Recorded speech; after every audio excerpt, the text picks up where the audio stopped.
Praise the Lord. தேவனுடைய பரிசுத்த நாமத்திற்கு ஸ்தோத்திரம் உண்டாவதாக. தேவன் நமக்கு அடைக்கலமாய் இருக்கிறார். ஆபத்து காலத்திலே அவரே நமக்கு தஞ்சமும் துணையுமாய் இருக்கிறார். கர்த்தர் நம்மை ஆசீர்வதிப்பாராக.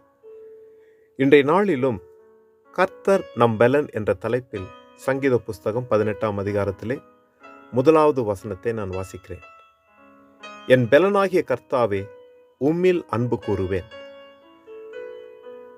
கர்த்தர் பிரியமானவர்களே, தேவன் தாவீதை அவனுடைய எல்லா சத்துருக்களிலிருந்து விடுதலையாக்கின பொழுது இந்த சங்கீதத்தை பாடுகிறார்.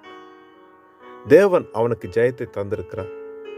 அவன் போன எல்லா இடத்திலும் அவன் வெற்றி பெறும்படிக்கு தேவன் உதவி செய்திருக்கிறார். அவன் தேவனை நோக்கி, என் பெலனாகிய கர்த்தாவே, உம்மில் அன்பு கூறுவேன் என்று சொல்லி இந்த பாடலிலே துவங்குகிறார். தேவன் அவனுக்கு பெலனாய் இருந்தார்.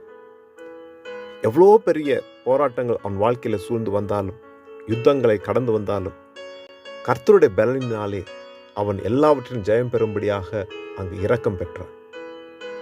அந்த பலனாகி தேவனுக்கு முன்பாக நான் அவரில் அன்பு கூறுவேன், அந்த தேவனிடத்திலே நான் அன்பு கூறுவேன் என்று சொல்லி இந்த சங்கீதத்தில் எழுதுகிறார். நம் வாழ்விலே நமக்கு பலனாய் இருப்பவர் கர்த்தர்.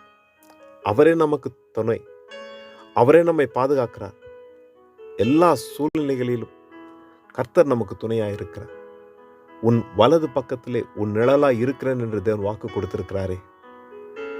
கர்த்தரிடத்திலே அன்பு கூறுவோம், அவருடைய பாதைகளை பின்பற்றுவோம், அவருடைய வசனங்களை நேசிப்போம். அவருடைய வழியிலே நடக்கும் பொழுது நமக்கு அவருடைய பாதுகாப்பு உண்டாயிருக்கிறது. அவர் நம்மை பாதுகாக்கிறார். அங்கு மார்க்கு சுவிசேஷத்திலே இயேசு கிறிஸ்து இப்படியா சொல்கிறாரே, 12ஆம் அதிகாரம் 30ஆம் வசனத்தில், உன் தேவனாகிய கர்த்தரிடத்தில் உன் முழு இருதயத்தோடும், உன் முழு ஆத்மாவோடும், உன் முழு மனதோடும், உன் முழு பலத்தோடும் அன்பு கூறுவாயாக என்பதே பிரதான கற்பனை என்று சொல்லியிருக்கிறார். நம் வாழ்க்கையில் பிரதானமானது தேவனிடத்தில் அன்பு கூறுவது. தேவனிடத்தில் அன்பு கூற வேண்டும். முழு இருதயத்தோடும், முழு ஆத்மாவோடும், முழு மனதோடும், முழு பலத்தோடும் அவரிடத்தில் அன்பு கூறும் பொழுது கர்த்தர் நம்மை நடத்துவாருங்க. அவர் நம்மை பாதுகாப்பார். எந்த தீமையும் நம்மை மேற்கொள்ள விடாதபடிக்கு கர்த்தர் நமக்கு துணையாயிருப்பார். அவர் தன் ஜனங்கள் மேல் ஒரு வைராக்கிய வாஞ்சை உள்ள தேவன். அவர் ஒரு நாளும் கைவிட மாட்டார். தேவனிடத்தில் அன்பு கூறுவோம். தாவீது சொன்னது போல, என் பெலனாகிய கர்த்தாவே, உம்மிலே அன்பு கூறுவேன் என்று நிச்சயிப்போம். கர்த்தர் நம்மை நடத்துவார், ஆசீர்வதிப்பார். ஜெபம் செய்வோம். இரக்கமுள்ள நல்ல தகப்பனே, இந்த காலை நேரத்துக்காக உமக்கு நன்றி செலுத்துகிறேன். தகப்பனே, உம்முடைய பலனினால் நாங்கள் இருக்கிறோம். எங்களுடைய திறமையோ முயற்சியோ இல்லை ஆண்டவரே. ஆண்டவரே, உம்மை நோக்கி பார்க்கிறோம். ஒவ்வொருவரையும் நீர் பாதுகாத்தருள்வீராக. உம்முடைய துணையும் உம்முடைய தயவும் ஒவ்வொருவருக்கும் உண்டாயிருக்கட்டும்.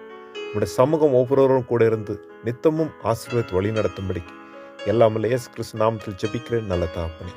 ஆமேன், ஆமேன். கர்த்தர் தாமே நம் அனைவரையும் நிறைவாய் பரிபூர்ணமாய் ஆசீர்வதிப்பாராக. ஆமேன்.